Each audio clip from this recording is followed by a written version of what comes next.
Hello and welcome to L&T Education. So, dear friends, dear students, गोटे update देवाक चाहूँगी regarding judiciary.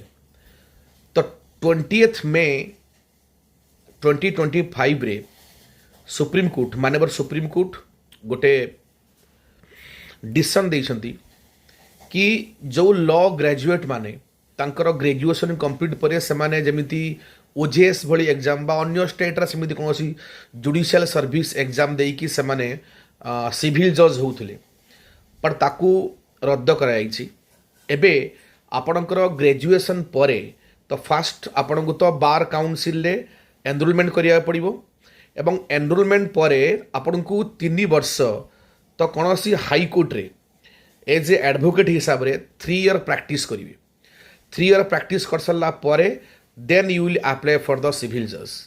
Okay कहीं एमती कौन होता एमती विदाउट एक्सपीरियंस रे कोर्ट रूम रे आपण जज होते बिना कौन सी जुडिशियल एक्सपीरियंस को लेकिन तो डिसीजन कोर्ट ना कोटी भूल रोथु आपण मानकर. तेणु से प्रॉब्लम को दूर करने मानवर सुप्रीम कोर्ट ये डिसीजन नहीं. तो फास्ट आपणकर लॉ ग्रेजुएट है आपण को बार काउंसिल एनरोलमेंट करिया पड़िबो. एनरोलमेंट ट्रू आरंभ करके 3 ईयर पर्यंत आपण को एनी हाई कोर्ट रे ओके एज ए एडवोकेट हिसाब रे प्रैक्टिस करिया पड़िबो. Then you will apply for the post of the civil जज. तो ये अपडेट आप मन रखिए. Thank you.